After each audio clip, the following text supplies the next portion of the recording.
Black Christmas. Released in 1974, this Christmas shock fest slasher film is set around a sorority house, whose occupants start to get terrorized by creepy phone calls, where one by one they start getting killed off in the most horrific of ways. Wait a minute, I know you. Now where have I seen you before? It's me! It's Lois! Lois Lane. Yeah, Margot Kidder is in this in her pre-Superman days, where I swear she spends most of the movie drunk. Anyway, the local cops try to figure out who the killer is and how to stop him, but little do the sorority sisters know that the killer is hiding out in their very own attic, in this balls-to-the-wall horror movie that is one of the first movies to show the festive season in a more grim, brutal light. So today we are going to look into 10 things that you didn't know about Black Christmas, the 1970s grindhouse Christmas horror movie. So let's check it out while hoping that there isn't any Yuletide maniacs in the attic.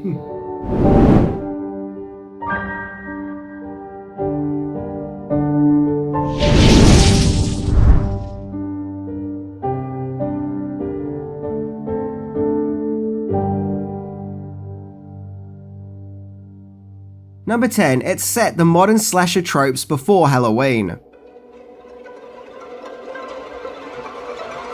It is believed that Halloween kickstarted the modern slasher trend that took off in the late 70s and early 80s.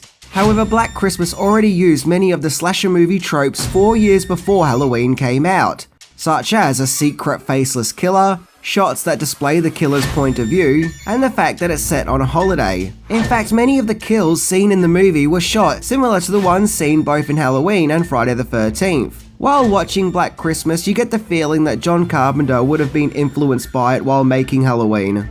And also, he apparently made Halloween when he envisioned what a sequel to Black Christmas would have been like. So could it be that it was Black Christmas that changed the slasher genre to how we know it, and not Halloween?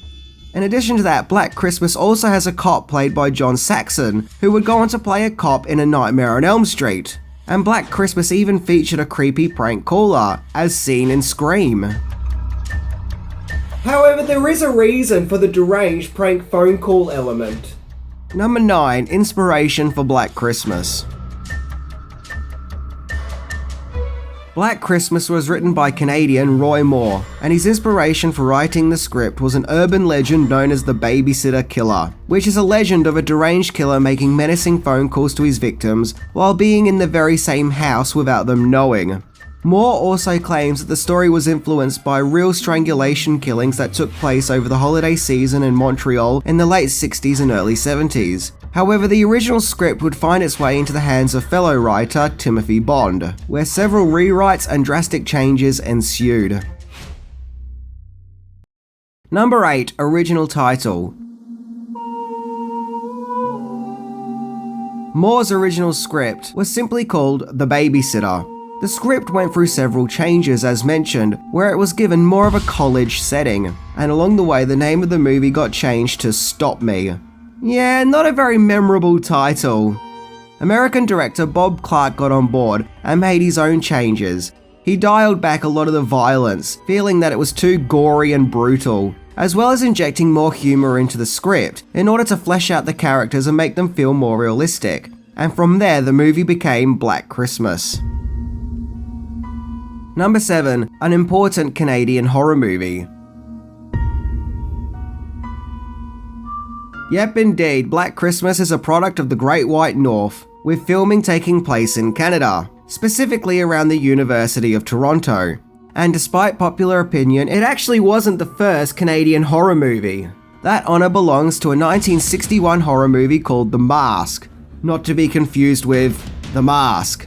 Black Friday is considered an important chapter in the cinematic history of Canada, as it would go on to make $4 million upon its release on a mere $620,000 budget, and it has gone on to become a classic and a genre-defying movie. So Black Christmas might just be the movie that kickstarted intense horror movies of Canada, which is saying something as Canada is a place that would be known for making tons of messed up films. Heck, even their children's movies are terrifying. Although I think it's worth mentioning that Black Christmas's director Bob Clark insists that the movie is not a slasher movie, but more of a psychological horror. Number 6. A psychic helped with the casting.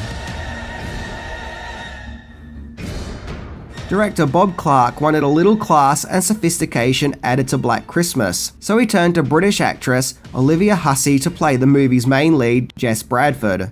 Hussey had an enriching elegance about her thanks to her well-spoken English demeanour, and for her memorable role as Juliet in 1968's Romeo and Juliet. So how did the actress go from Shakespeare to Canadian Grindhouse? Well, supposedly when she turned up on the set, she told the movie's producer, Jerry Arbeed, that she accepted the job because a psychic told her that she would be making a movie in Canada that would go on to make lots of money. So naturally, Black Christmas must have been that film, as it was being filmed in Toronto. Black Christmas wouldn't be Hussey's only brush with horror either, as she would go on to play Norman Bates' mother in Psycho 4 and Bill's wife Audrey in the It miniseries. So, Hussey has come face to face with Norman Bates, Pennywise, and a deranged serial killer from Canada. Man, she has seen some shit in her time. Number 5. Voice of a Killer. One of the creepiest aspects of the film is the deranged phone calls that the sorority house receives, where we hear some truly menacing voices saying all manner of disturbing things. Well, apparently 3 different people lent their voices to contribute to the creepy calls, including actor Nick Mancuso, who played Billy the serial killer even though we don't really see him. Director Bob Clark and an unnamed actress also provided their voices. Also, in addition to that, some of the dialogue recorded for the phone calls were made with the actors performing their lines upside down, in order to make them sound even more eerie and disorientating. Mancuso in particular claimed that he was standing on his head when his lines were recorded. Yeah, it really does make you appreciate the good old days. I mean, now we can warp and edit voices to make them sound creepy with modern technology. But back in the primitive days of 1974, the actors actually had to do handstands. Number 4. Recasting. Actress Gilda Radner was set to star in Black Christmas as the character Phil, one of the sorority victims. However, a month before shooting, Radner was cast in an upcoming TV show called Saturday Night Live, which, as we all know, is still going on today. So Radner had to choose between Black Christmas and Saturday Night Live, so she chose Saturday Night Live, where she went on to become a household name, and the part was recast with My Big Fat Greek Wedding actress Andrea Martin. The Lieutenant Fuller character was originally cast with the Wild Bunch star Edmund O'Brien in the role. However, when O'Brien turned up for work, it was clear that he was suffering the devastating effects of Alzheimer's. So director Clark felt that for his own health and well-being, the actor shouldn't be used and he was let go. However, the filming schedule was tight and the clock was ticking, to which John Saxon flew into Toronto as an emergency replacement, and was apparently behind the camera filming just hours after getting off the plane. Number 3. The killer's backstory. One of the most ominous aspects of Black Christmas is the killer himself. Other than the fact that his name is Billy, we don't know anything about this guy. What is his backstory? Why is he doing this? Is there 1 or 2 of him? Who knows? It's up to the viewer to make up their own minds, which makes this serial killer quite scary, as we literally know nothing about him. Juxtapose that with Freddy Krueger, to which we end up knowing absolutely everything about him, probably his shoe size too. Heck, even Michael Myers, who started off as a mystery, would go on to get a complex backstory explained. However, director Clark said that he had a backstory written up about Billy, one that was deliberately left out of the movie. The story was that Billy had been abused by his parents, so he killed them, and then he continued to abuse his little sister and lock her up in a basement. His sister managed to break free and escape, so thus he had been left with a hatred of young women. Gee, a movie killer who as a kid was brutal to his sister. Now where have I heard this before? Number 2. Warner Brothers changed the title of the movie yet again. Although Black Christmas was a huge hit in Canada when it came out, it actually wasn't too successful in the States. Although it'll be a film that America would go on to embrace, I think when it first came out, the US didn't quite know what to make of it.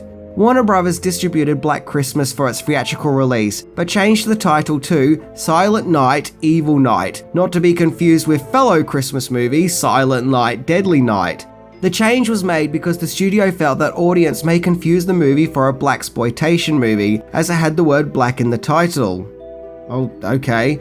Adding to the long list of alternative titles Black Christmas had. But the confusion and controversy doesn't end there, as when the movie was to be broadcast on American television, NBC then changed the title again, this time calling it Stranger in the House. But its broadcast was subsequently cancelled, as it felt that some of the sorority murders seen in the movie were very similar to the Ted Bundy murders. So instead, Doc Savage, the Man of Bronze, was broadcast instead. Damn, it seems like the film just couldn't catch a break in the States. It's surprising that it would go on to be a hit there. Number 1. The director would go on to make another Christmas movie. It seemed that with Black Christmas, director Bob Clark made one brutal and memorable Christmas movie. However, his exploration of the festive season wasn't over yet. Nope, as he went on to make another Christmas movie, featuring something even more truly terrifying. This kid. Yet, believe it or not, but Clark would go on to make fellow Christmas movie A Christmas Story in 1983, which has gone on to become a modern festive classic, and one of the greatest Christmas movies of all time. A movie that's considered a true heartwarming gem, that is fun for the whole family. Wow, talk about completely going from one extreme to another. A Christmas Story is considered by many to be the greatest Christmas movie ever made, right up there with It's a Wonderful Life. But Clark's exploration of Christmas started off completely different, and with a much darker Christmas movie. So if it's Christmas terror or Christmas laughter you seek, then it seems that director Bob Clark has you covered on both accounts. He also directed Porky's as well. You know, just throwing it out there. Anyway, people often say that Halloween paved the way for modern slasher movies. Well, if that's the case, then Black Christmas paved the way for Halloween, making Black Christmas both a landmark horror movie and a very important one of that. And it's an interesting watch, in the sense that you can see certain elements and tropes of the genre being formed before your eyes. So if you're a horror movie fan, especially of the slasher genre, then this is definitely a film that you should watch. Anyway, I'm Minty, and I'm off to make some creepy calls while standing on my head, because hey, that's how we did it back in 1974. See ya!